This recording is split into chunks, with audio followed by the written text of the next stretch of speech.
धनतेरस की पूजन का सबसे बड़ा महत्व यही है। अगर हमारे पास में जो है, हमारे को जो भगवान भोलेनाथ ने दिया है, हमको जो नारायण ने दिया है, उसी के अनुसार हम भगवान की सेवा करें।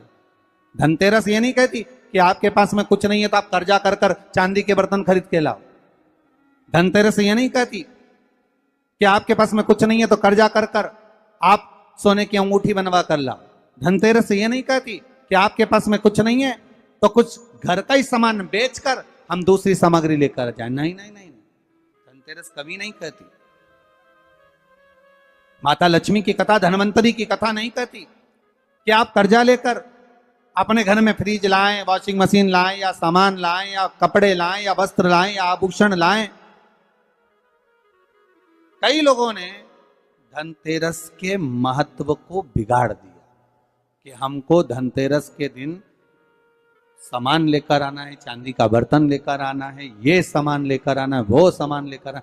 लाओ, मना नहीं है।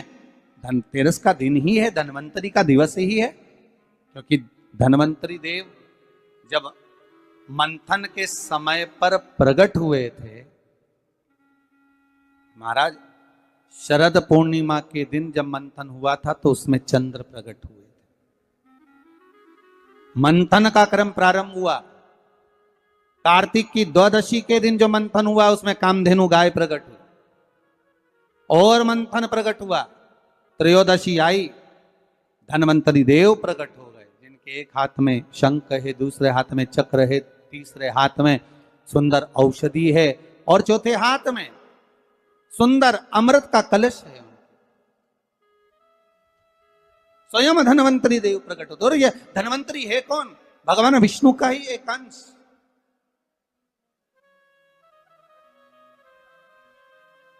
त्रयोदशी को धनवंतरी देव प्रकट हो गए। चतुर्दशी आई, मां कालका प्रकट हो गई। अमावस्या आई, माता लक्ष्मी प्रकट हो गई। ऐसे मंथन में निकल रहा, पर धनवंतरी के हाथ में अमृत कलश है। इसलिए हमारे यहां हिंदू धर्म में ये रीति रही है कि धनतेरस के दिन कोई सामग्री खरीदी जाती है, पीतल की, तांबे की, कोई वस्तु हम खरीदते हैं। पर आज का समय का जो फैशन बढ़ता गया तो कहा साहब चांदी के बर्तन खरीदना जरूरी है, चांदी का सामान खरीदना जरूरी है, सोने का पात्र, सोने की वस्तु खरीदना जरूरी है, ये सामग्री खरीदना। तो यहाँ शास्त्र नहीं कह रहा कि महाराज इतने महंगे महंगे पदार्थ खरीदो और घर में कर्जा कर लो। शास्त्र तो यह कहता है कि धनवंतरी की पूजन करना है आपको। अगर आप एक सामग्री भी लेकर आ रहे हैं तो उसमें आपका भाव जुड़ा होना चाहिए, कर्जा नहीं जुड़ा होना चाहिए।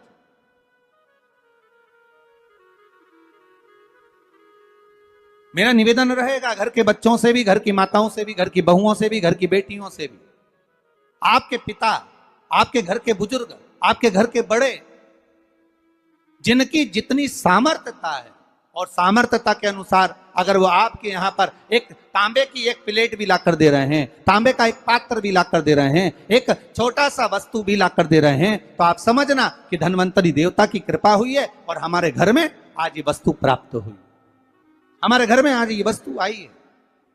उसी को आप स्वर्ण की मान ले, उसी को आप चांदी की मान ले और उसी का पूजन करें। महाराज धनतेरस की कथा तो आप लोगों ने श्रवण करी होगी पहले, धनवंतरी की कथा। एक बार भगवान विष्णु मृत्युलोक में भ्रमण करने निकले और भगवान विष्णु जब मृत्युलोक में भ्रमण करने के लिए निकलते हैं, बड़े आनंद में जा रहे हैं। देव ऋषि नारद उनका दर्शन कर रहे हैं। श्री नारद जी महाराज देख रहे हैं भगवान विष्णु जा रहे हैं, माता लक्ष्मी इनके पीछे पीछे चली। भगवान विष्णु ने पलटकर देखा, लक्ष्मी आप कहां आ रही हो?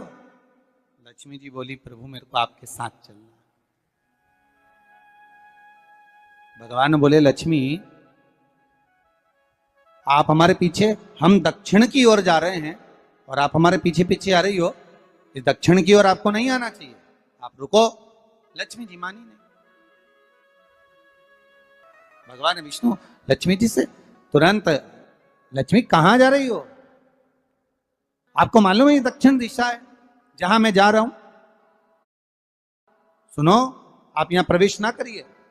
लक्ष्मी जी कहती है, नहीं स्वामी, मैं आपके पीछे पीछे चलूंगी। लक्ष्मी जी को खूब समझाया भगवान विष्णु ने, नहीं मानी मां लक्ष्मी। जाने के लिए आतुर हो गए, जाने लगी। और माता लक्ष्मी जब जाने लगी, भगवान समझा समझा कर रह गए, समझा समझा कर भगवान रह गए, नहीं मानी, चल दी, पीछे पीछे गए। भगवान रोक रहे, नहीं मानी। चलते चलते लक्ष्मी जी ने क्या देखा कि एक सुंदर गन्ने का ईख का एक खेत है। आपने देखा होगा, जितने भी लोग इस पावन धन्वंतरी कथा को सुन रहे हैं, धनतेरस के पावन कथा को श्रवण कर रहे हैं, उन्होंने देखा होगा कि जब दिवाली की पूजन होती है तो दीपावली की पूजन में कई जगह पर गन्ने को, ईख को पूजन में रखा जाता है। अब भैया कोई ब्राह्मण देवता से पूछे कि महाराज जी ये गन्ना पूजन में क्यों रखा जाता है लक्ष्मी जी की पूजन में? आपके बच्चे भी आपसे पूछ सकते हैं, मम्मी ये गन्ने का क्या प्रयोग है, ये ईख का क्या प्रयोग है कि माता लक्ष्मी की पूजन में गन्ना रखा जाए, ईख रखी जाए, इसका प्रयोग क्या? तो वो प्रयोग ये धन्वंतरी की कथा में आ रहा है, ये धनतेरस की कथा में आ रहा है।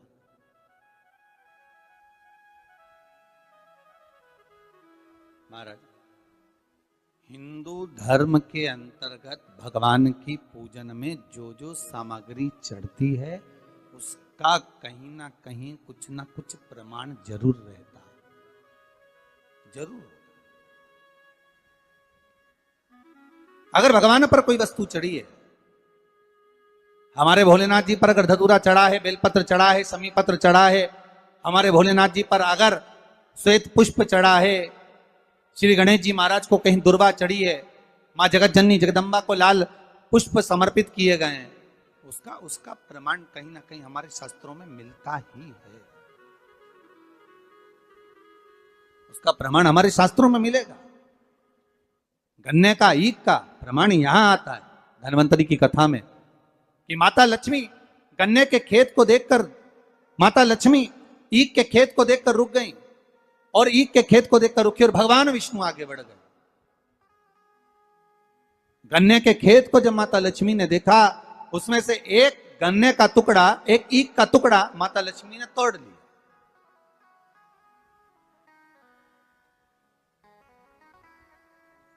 अब जब गन्ने का टुकड़ा तोड़ा, ईख का टुकड़ा जब माता लक्ष्मी ने तोड़ लिया, तब उस गन्ने को तोड़कर माता ने मुख में उसको खाना, चबाना चालू करा। उस गन्ने का रस माता प्राप्त करने लगी।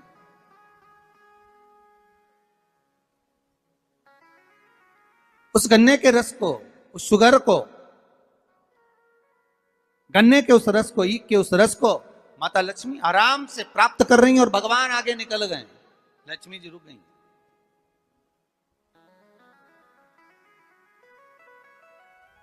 देखा माने, स्वामी तो आगे चले गए, स्वामी ने पलटकर देखा लक्ष्मी गई कहां। भगवान जब वापिस आ रहे थे लक्ष्मी जी को ढूंढने के लिए, देखने के लिए, तब माता लक्ष्मी उस गन्ने के खेत में खड़ी होकर गन्ने को खाते हुए जब देखी गई, भगवान विष्णु ने कहा, लक्ष्मी आपने श्रेष्ठता का कर्म नहीं करा। बहुत सुंदर प्रसंग है महाराज जी, ध्यान दीजिएगा। किसी के खेत में चना लग रहा है, किसी के खेत में गन्ना लग रहा है, किसी के खेत में कोई फसल लग रही है, खेत के मालिक से बिना पूछे अगर तोड़ ली जाती है, प्राप्त कर ली जाती है और उसका सेवन कर लिया जाता है, तो उसका भी दोष हमारा हिंदू धर्म बताता है, हमारे शास्त्र बताते हैं कि उसका भी दोष है। पहले भी कथा में कहा, 5 चोरों की कथा कही थी, उसमें वर्णन किया था, भगवान को बिना दिए जो खा ले वो भी चोर है। बिना पूछे कोई वस्तु उठा ले वो भी चोर है। किसी के घर में बिना पूछे प्रवेश कर जाए, आपने दरवाजा नहीं बजाया, आवाज नहीं लगाई, बेल नहीं बजाई और आप घर में प्रवेश कर गए, चोर। चौथा, महाराज किसी का सामान रखा था, बिना पूछे उठा लिया गया, रख लिया गया, वो भी एक चोर है। और पांचवा, माता पिता को दिए बिना जो एकांत में अपने कमरे में जाकर खा ले, वो भी चोर है। परमात्मा को दिए बिना, माता पिता को दिए बिना, घर के बुजुर्गों को, घर के बड़ों को दिए बिना भक्षण कर लेना, पा लेना, वो भी चोरी।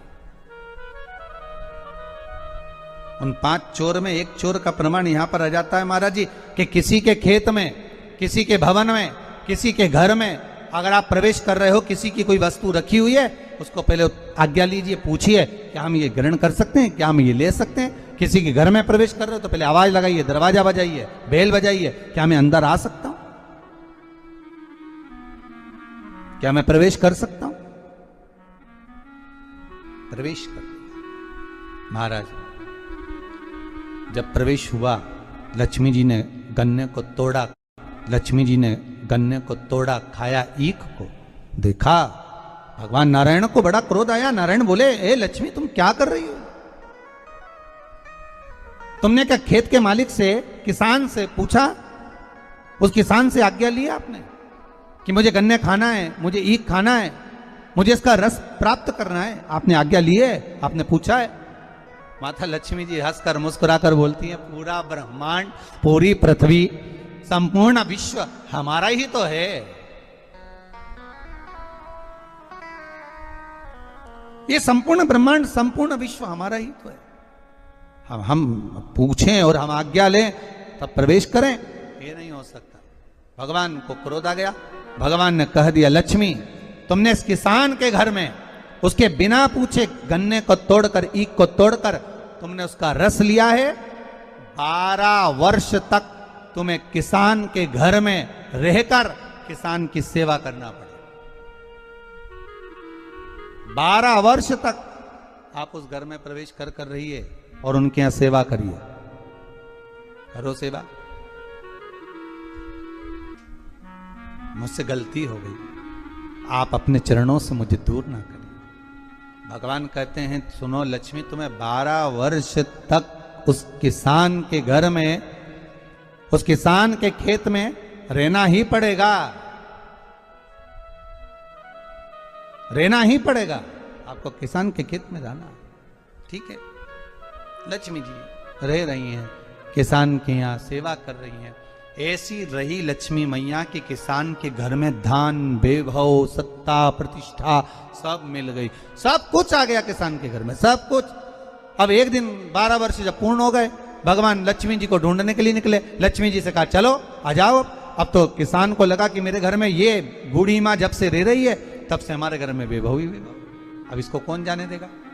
आपके घर में कोई ऐसा व्यक्ति आ जाए जिसके चरण पड़ते से ही आपके यहाँ खूब वैभव, धन, सत्ता सब कुछ प्राप्त हो जाए, तो आप में से कितने लोग हैं जो उनको वापिस जाने दोगे, निकलने दोगे, वापिस जाने दोगे?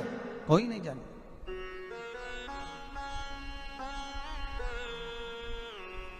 महाराज कौन जाने दे? थोड़ा और रुक जाइए, और रुकिए, और रुकिए।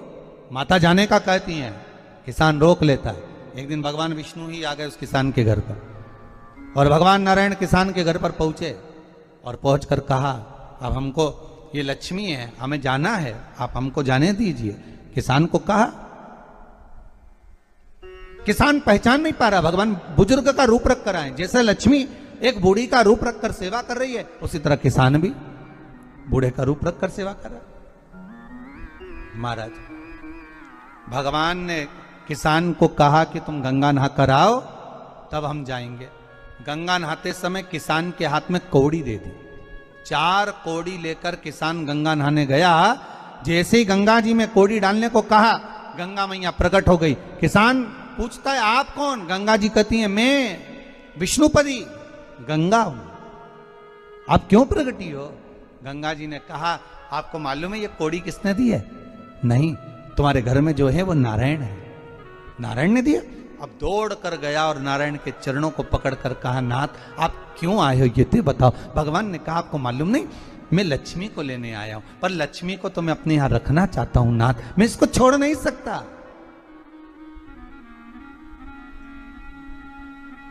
मैं लक्ष्मी जी को छोड़ नहीं सकता, मैं इनको लेकर जाऊं। किसान रोने लगा।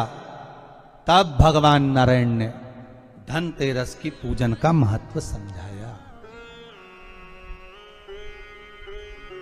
तब भगवान ने धनतेरस की पूजन का महत्व समझाया। सुनो किसान, मृत्यु लोक में रहने वाला मानव अगर धनवंतरी की पूजन करता है, धनतेरस के दिन कार्तिक महीने में पड़ने वाली सुंदर त्रयोदशी तिथि को जो धनवंतरी की पूजन करेगा, उसके घर से लक्ष्मी कभी बाहर नहीं जाएगी। नारायण जैसे बोले तो किसान तुरंत प्रसन्न हो गया। प्रभु प्रभु आप मुझे वो उपाय, आप मुझे वो पूजा का प्रयोग, आप मुझे वो महत्व उस धनवंतरी पूजन का, उस धनतेरस की पूजन का बता दीजिए, जिससे मेरा कल्याण हो जाए, जिससे मेरा उद्धार हो। भगवान विष्णु बोले, किसान सुनो, ये धनवंतरी मेरा ही एक अंश होता है। जैसे मेरे हाथ में शंख चक्र गदा पद्म सब धारण करा हुआ हूं, उसी तरह धनवंतरी का स्वरूप का यदि आप दर्शन करेंगे, आप धनवंतरी के चित्र का अगर दर्शन करेंगे, तो एक हाथ में उनके भी चक्र है, एक हाथ में उनके शंख है, एक हाथ में उनके औषधि है, एक हाथ में उनके अमृत का कलश है, और भगवान स्वयं नारायण का अंश प्रकट हो रहा है। बोल धनवंतरी भगवान की, धनवंतरी भगवान की। कहते हैं धनवंतरी भगवान का प्रागट्य जब हुआ था, तो भगवान शंकर ने धनवंतरी देव को देखकर कहा, वाह रे प्रभु वाह, क्या सुंदर स्वरूप धारण कर आए हो प्रभु। जब मेरे लिए विष लेकर आए थे तब एक आनंद दूसरा था, पर आज अमृत लेकर आए हो, उसका आनंद दूसरा है। बहुत अलग अलग बातें महाराज जी। शिव महापुराण की कथा कहती है, दो तरह की वाणी होती है, एक में आपने क्रोध कर दिया, आप शब्द कह दिया, ताना दे दिया, गालियां दे दी, और एक शब्द अमृत का मीठा बोल दिए, प्रेम की वाणी बोल दी, उसका एक आनंद दूसरा है, उसका एक संबोधन दूसरा है। एक विष लेकर आ रहा है, एक अमृत लेकर आ रहा है। शिव जी कहते हैं जो अमृत लेकर आ रहा है उसका आनंद ही दूसरा है, उसके चेहरे की चमक ही दूसरी है।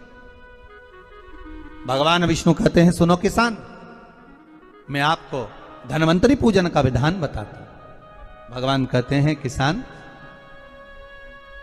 सुंदर कृष्ण पक्ष की त्रयोदशी को कार्तिक के महीने में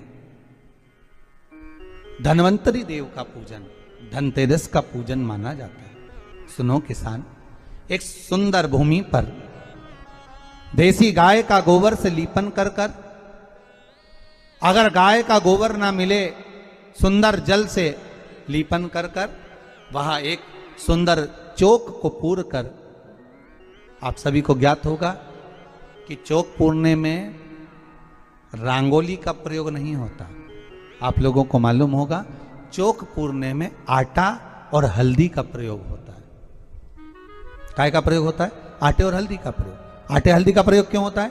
क्योंकि आटा समृद्धि को बढ़ाता है, लक्ष्मी वैभव को बढ़ाने वाली हल्दी होती है। इसलिए जब चौक पूरा जाता है भूमि पर, तो चौक पूरते समय आटा हल्दी का प्रयोग करते हैं। थोड़ा सा चावल का दाना या गेहूं का दाना रख दिया जाता है, उसके ऊपर एक सुंदर चौकी, एक चौरंग, एक पाटा रख दिया जाता है। भगवान विष्णु बता रहे हैं किसान को धनतेरस के पूजन का वर्णन, और जो भगवान विष्णु ने बताया है वही पूजन का वर्णन आप लोग श्रवण कर रहे हैं। आज धनतेरस है, आज धनतेरस का प्रयोग कर पूजन करें, और शिव महापुराण के इस भाव को, विष्णु पुराण के इस भाव को, स्कंद पुराण के इस भाव को आप धारण करें, और जो विधान भगवान विष्णु बता रहे हैं उसके हिसाब से, उसके अनुसार आप लक्ष्मी का पूजन, धनतेरस का पूजन करें। चौकी लगाएं, चौरंग लगाएं, पाटा लगाएं, उस पाटे पर एक सुंदर लाल वस्त्र धारण करा दें, लाल वस्त्र बिछा दें। एक थाली लें, उस थाली पर कंकु से, रौली से, कुंकू से गिला कर कर स्वस्तिक का निर्माण कर दें। स्वस्तिक का निर्माण कर कर घर में अगर चांदी का सिक्का हो, अगर चांदी का सिक्का नहीं हो, चांदी का कॉइन नहीं हो, तो अपने घर का 1 का सिक्का, 2 का सिक्का, 5 का सिक्का, 10 का सिक्का, जो भी आपके घर में हो वो कॉइन ले लें महाराज, उसको थाली के अंदर रख दें स्वस्तिक के ऊपर। फिर उसका स्मरण करें। आटे के 7 दिए बनाएं, एक थाली में, एक प्लेट में रख लें, घी के दिए बनाएं और उसमें सुंदर बाती को लगा दें। ध्यान दीजिएगा, इसमें जो बाती लगेगी वो लंबी बाती लगेगी। लक्ष्मी जी की पूजन में जितनी भी बाती लगे वो लंबी लगे। महाराज घी के दिए लगा दें 7, 7 दियों को प्रज्वलित कर लें, प्रकट कर लें। एक दिया तेल का लगा लें। तेल का जो दिया लगाया है, जहां पर आपने सिक्का रखा है, कॉइन रखा है, उसका लेफ्ट हैंड, मतलब आप ऐसे बैठे हो तो आपका सीधा हाथ की ओर आप तेल का दिया लग दें। और जो 7 दिए आपने लगाए हैं वो लक्ष्मी जी के राइट हैंड, मतलब आपका लेफ्ट हैंड हो गया, लक्ष्मी जी का राइट हैंड, आपका लेफ्ट हैंड हो गया, आपका उल्टा। वहां पर 7 दिए जो आपने प्रज्वलित करे हैं वो प्लेट में रख दें। सुंदर थाली जो आपने पूजन के तैयार करी है, उसमें कुंकू, रोली, हल्दी, अबीर, गुलाल, चंदन, मौली, लाल धागा, मौली, अमरबेल के टुकड़े, कमलगट्टे, हल्दी की गांठ, सुंदर भाव में उसको रखना। जल का पात्र सुंदर आनंद से, जो क्वाइन चांदी का और देसी क्वाइन आपने जो रखा है उसका जल से पूजन करें। लक्ष्मी पूजन का समय अलग अलग होता है, पर धनतेरस की पूजन का जो समय है वो प्रदोष काल से प्रारंभ हो जाता है। कब से प्रारंभ हो जाता है? प्रदोष, क्योंकि शिव के द्वारा निर्मित है लक्ष्मी पूजन का भाव। महाराज क्वाइन का पूजन करें, कंकु आदि से पूजन करने के बाद दोनों सिक्कों को उठा लें। दोनों कॉइन, जो चांदी का सिक्का है और जो देसी कॉइन है, उसको उठाकर उस पर जो कलेवा है, मौली है, नाड़ा है, लच्छा है, उसको लपेटना प्रारंभ कर दें और उसको लपेटें। पहले चांदी का सिक्का लपेट दे, फिर देसी सिक्का जो आपने रखा है 1, 2, 5, 10 का जो सिक्का रखा है उसको लपेटें, थाली में उसको रख लें। फिर वापस उस पर जल का छींटा देकर उसका पूजन करें। महाराज हल्दी, रौली, मौली, चंदन आदि लगाकर सुंदर भाव से चावल को हल्दी में भिगो लें और पीले चावल कर कर उल्टे हाथ में चावल लेकर माता लक्ष्मी के ऊपर जो 2 सिक्के रखे हैं उनका पूजन करें। साथ में जब चावल छोड़ते जाएं तो गणेश जी का भी स्मरण करते जाएं। हे रिद्धि सिद्धि के दाता श्री गणेश जी महाराज, आप हमारे यहाँ पर सदा माता लक्ष्मी को लेकर, कुबेर भंडारी को लेकर सदा विराजमान रहें, नारायण को लेकर सदा विराजमान रहें। चावल छोड़ते जाएं और बाबा से विनती करते जाएं, माता लक्ष्मी से निवेदन करते जाएं। भगवान शिव का स्मरण करें, भगवान नारायण का स्मरण करें, माता लक्ष्मी का स्मरण करें, रिद्धि सिद्धि के दाता भगवान श्री गणेश जी महाराज का स्मरण करें, छोड़ते जाएं। जब चावल पूर्ण छोड़ देवें, पूजन पूरी तरह से हो जाए, तब महाराज 7 सुंदर आनंद से अमरबेल के टुकड़े, अमरबेल वृक्ष पर एक पीले कलर की बेल चलती है, पीली, उसमें पत्ते नहीं होते, वो किसी भी वृक्ष पर डली रहती, वो अमरबेल कहलाती।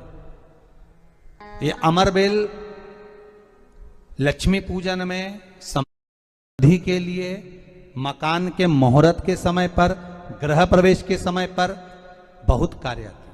महाराज ये अमरबेल को पानी की जरूरत भी नहीं पड़ती, आप रूप किसी वृक्ष पर डाल दी जाए वो अपने आप फलती चली जाती है। उसी तरह हमारे यहाँ भी हम भगवान से यही प्रार्थना करते हैं, जैसे अमरबेल बिना पानी पड़े भी किसी भी वृक्ष पर डाल दी जाए पनपती जाती है, बढ़ती चली जाती है, ऐसे हमारे घर में बेबहू लक्ष्मी बढ़ती जाए।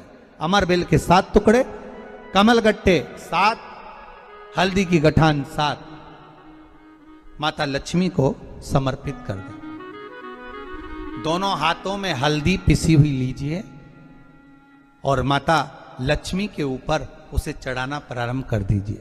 7 बार पिसी हुई हल्दी वो सिक्कों पर चढ़ा दें, अपनी मनोकामना कर कर अपने घर में माता लक्ष्मी को विराजमान करने के लिए। जब हल्दी पूर्ण चढ़ जाए, हाथ में कुंकू ले लीजिए, रोली ले लीजिए, उस रोली कुंकू को भी माता लक्ष्मी को समर्पित करिए। तब इसके पश्चात सुंदर जो भी घर में मिष्ठान हो, मीठा हो, नहीं हो शक्कर हो, गुड़ हो, मिश्री हो, जो भी आपके पास में हो, खड़ी शक्कर हो, वो भगवान को माता लक्ष्मी को भोग रख दीजिए। अगर कुछ मीठा बना हो तो मीठा रख दीजिए। महाराज घर में संपूर्ण पूजन कर कर आपके घर में जो देवालय में भगवान बैठे हैं उनका भी पूजन करिए। पूजन करने के पश्चात आप माता लक्ष्मी से निवेदन करिए, हे माँ आप हमारे यहाँ सदा विराजमान हो। महाराज ये जो पूजन है भगवान विष्णु जो बता रहे हैं किसान को, ये 5 दिन की पूजन है पूरी। आज कौन से दिन का पूजन बता रहे हैं? पहले दिन का। आज धनतेरस से रूप चौदस, अमावस्या, एकम और दूज, ये 5 दिन तक दीपावली का पर्व मनाया जाता है, दीप महोत्सव मनाया जाता है। पूजन करने के बाद जो 7 दिए आपने प्लेट में रखे हैं, थाली में रखे हैं पूजन के लिए, घी के, उन 7 दियों से माता लक्ष्मी की आरती उतारी।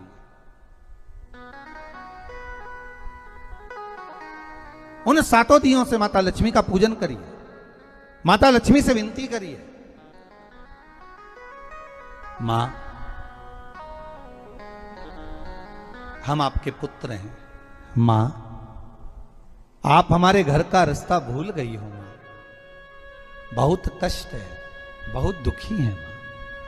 पर भगवान शिव पर विश्वास कर कर, कुबेर भंडारी पर, कुबेरेश्वर महादेव पर विश्वास कर कर, भगवान नारायण के सुंदर प्रसंगों पर विश्वास कर कर, मां भगवान शंकर का अनुमोदन कर कर, हे मां आप हमारे घर में विराजमान हो, मां आप हमारे मार्ग को, हमारे घर को, हमारे घर के रास्ते को, हमारे घर के द्वार को आप भूल गई हो मां।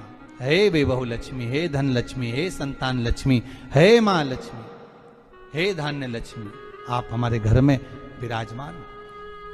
7 दीप जो प्रज्वलित करे हैं उससे माता की आरती उतारिए। फिर माता को झोली पसार कर प्रणाम कर कर भूमि पर नमन करो। जब झोली पसार कर प्रणाम करें, झोली को अपनी ओर गिरा लें और माता को नमन कर कर जो 7 दिए आपने लगाए हैं उन 7 दिए को अलग अलग स्थान पर ले जाकर, जैसे घर के हॉल में, एक रसोई घर में, एक जहां पर आप लक्ष्मी रखते हो उस स्थान पर, एक घर के द्वार के पास में, एक तुलसी के क्यारे के पास में, ऐसे अलग अलग 7 स्थान पर उन दीप को रख दिया जाए। महाराज एक भगवान का जहां पूजन हुआ है, लक्ष्मी की जहां आराधना करी, एक दीप वहां पर भी रखा जाए। जो तेल का दिया लग रहा है उसके पास में, फिर कहेंगे तेल का दिया माता लक्ष्मी के उल्टे हाथ पर और घी का दिया माता लक्ष्मी के सीधे हाथ पर। मतलब जो सिक्के आपने रखे हैं उस सिक्के का उल्टा हाथ तेल का, मतलब आपका सीधा हाथ होगा जहां तेल का दिया रखाएगा, और जहां आपका उल्टा हाथ होगा जहां पर घी का दिया लगाएगा, वहां माता जी का सीधा हो गया, आपका उल्टा हो। माता का स्मरण, माता लक्ष्मी से निवेदन करिए, हे मां कृपा सागर, करुणा सागर मां आप भगवान विष्णु के साथ विराजमान हो, आप भगवान नारायण के साथ में हमारे यहां सदा विराजमान हो मां, ऐसी कृपा कर दीजिए। महाराज मां से विनती कर कर बड़ा उत्साह, बड़ा उमंग, बड़ा आनंद रखना, ये भाव रखना घर में। भगवान विष्णु कहते हैं किसान से, हे किसान आपने अगर धनवंतरी की पूजन करी है, धनतेरस की पूजन करी है, कोई वस्तु, कोई सामग्री अगर आप लेकर आए हो, कोई पात्र लेकर आए हो, कोई तांबे का पात्र लाए हो, जो भी वस्तु आप नहीं लेकर आए हो उसका भी पूजन उसी दिन कर लेना चाहिए।